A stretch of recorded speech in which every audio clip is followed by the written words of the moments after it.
Hello friends, स्वागत है आपका हमारे यूट्यूब चैनल टेक समाचार पे। आज हम बात करेंगे कि जीएसटी विभाग द्वारा लिमिटेशन एक्ट किस प्रकार एप्लीकेबल होता है। आप जैसा कि जानते हैं कि लिमिटेशन एक्ट सभी एक्ट पे लागू होता है, जिसके अनुसार विभाग द्वारा की जाने वाली एक संबंधित कार्रवाई की तय समय सीमा होती है और उस समय सीमा को निकल जाने के बाद विभाग आपके विरुद्ध किसी प्रकार का अधिकार नहीं रखता। किंतु जीएसटी में यह लिमिटेशन एक्ट किस प्रकार काम करेगा, तो बने रहिए हमारे वीडियो में। हम बताएंगे आपको जीएसटी विभाग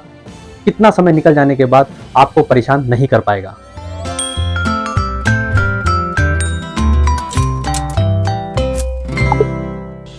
जीएसटी एक्ट की धारा 73 के अकॉर्डिंगली यह बताया गया है, अगर कोई व्यक्ति बिना किसी झूठ फरेब अथवा धोखाधड़ी की मंशा से गलतीपूर्वक जीएसटी में इनपुट क्लेम ले लेता है अथवा गलत आईटीसी क्रेडिट कर लेता है, जिसे वह अपनी आउटवर्ड सप्लाई में एडजस्ट कर लेता है, तो विभाग द्वारा उसके द्वारा गलतीपूर्वक इस ली गई रकम के लिए धारा 73 ऑफ जीएसटी एक्ट के अकॉर्डिंगली नोटिस जारी कर सकता है। किंतु वह नोटिस कितने समय तक दे सकता है, इसके लिए आपको ध्यान रखना है कि सेक्शन 73 के अकॉर्डिंगली दिए जाने वाला नोटिस संबंधित वित्तीय वर्ष की एनुअल रिटर्न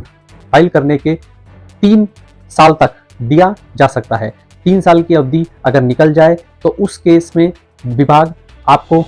73 के अकॉर्डिंगली नोटिस नहीं दे सकता। किंतु यह आपको ध्यान रखना है कि संबंधित वित्तीय वर्ष के लिए एनुअल रिटर्न सबमिट करने की जो देय दिनांक है, उस दिनांक से 3 वर्ष माने जाएंगे और 3 वर्ष जब भी पूरे होंगे उसके जस्ट 30 दिन पहले विभाग को 73 के अकॉर्डिंगली कार्रवाई करने के लिए नोटिस देना जरूरी रहेगा। किंतु सरकार ने नोटिफिकेशन नंबर 9/2023 जो कि 31 मार्च 2023 को जारी करते हुए संबंधित फाइनेंशियल ईयर 2017-18 के लिए 73 के अकॉर्डिंगली नोटिस दिए जाने वाली तारीख की तय सीमा 31 दिसंबर 2023 तक बढ़ा दी है और वित्तीय वर्ष 2018-19 के लिए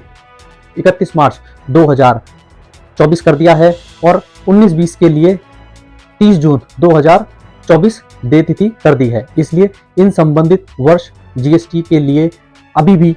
सेक्शन 73 के अकॉर्डिंगली सरकार नोटिस दे सकती है। आगे हम बात करेंगे सेक्शन 74 ऑफ जीएसटी एक्ट के अकॉर्डिंगली जारी किए जाने वाले नोटिस। सेक्शन 74 यह कहता है कि जहां सेक्शन 73 में बिना धोखाधड़ी अथवा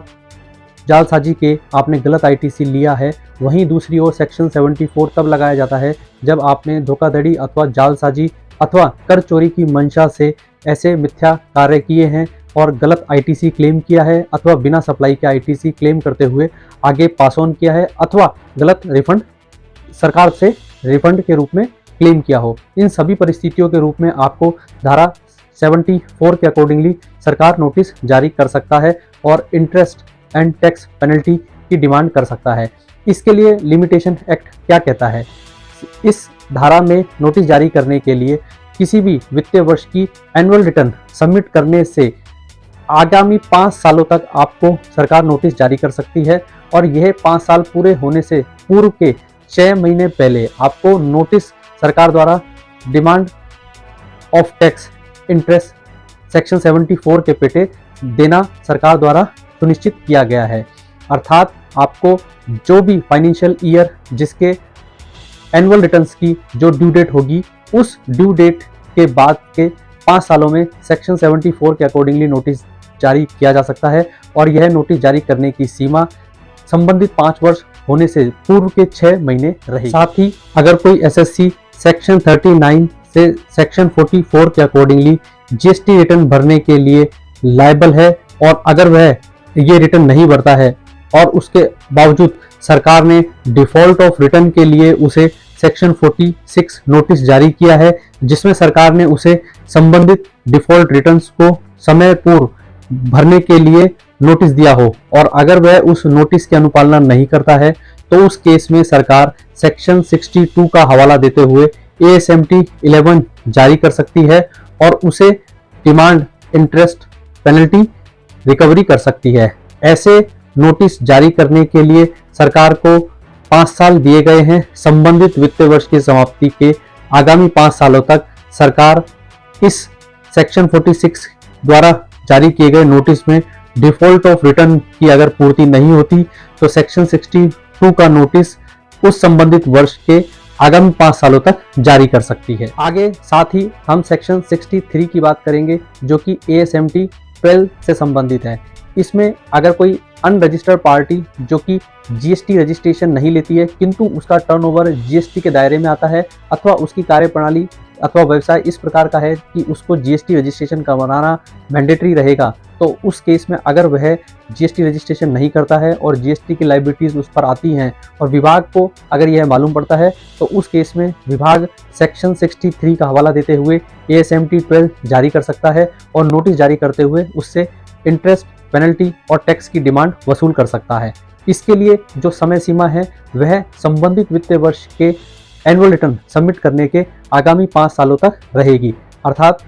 संबंधित किसी भी फाइनेंशियल ईयर के लिए कोई अनरजिस्टर्ड पार्टी है जो कि जीएसटी में लायबल है और उसने अपना रजिस्ट्रेशन नहीं कराया है तो सरकार उसे संबंधित वित्तीय वर्ष के एनुअल रिटर्न सबमिट करने की दे दिनांक से आगामी 5 सालों तक संबंधित वर्ष के लिए नोटिस जारी कर सकती है ASMT 12 एज पर सेक्शन 63 और साथ ही सेक्शन 65 जिसके अकॉर्डिंगली सरकार को लगता है कि किसी भी एसएससी के लिए ऑडिट इनिशिएट की जानी जरूरी है और सेक्शन 66 जिसके अकॉर्डिंगली विभाग को लगता है कि किसी एसएससी के लिए स्पेशल ऑडिट कराना किसी सीए अथवा सीएमए चार्टर्ड अकाउंटेंट अथवा कॉस्ट एंड मैनेजमेंट अकाउंटेंट्स द्वारा कराया जाना नेसेसरी है। तो इन दोनों ही सेक्शंस में जो लिमिटेशन एक्ट है वह सेक्शन 73 और सेक्शन 74 में प्रयोग किए जाने वाले लिमिटेशन एक्ट के अकॉर्डिंगली होगा। अर्थात अगर सेक्शन 65 एंड 66 जो कि ऑडिट इनिशिएट अथवा स्पेशल ऑडिट इनिशिएट करने से संबंधित है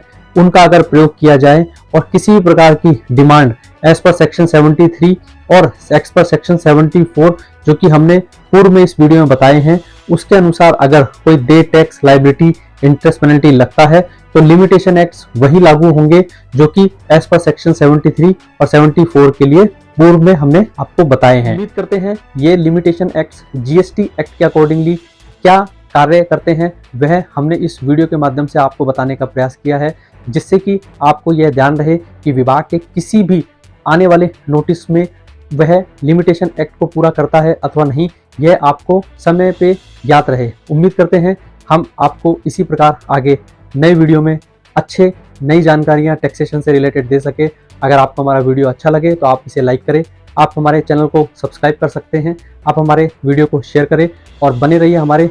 चैनल पर। और अगर आप पहली बार हैं हमारे चैनल पर तो प्लीज़ हमारे चैनल को सब्सक्राइब करें।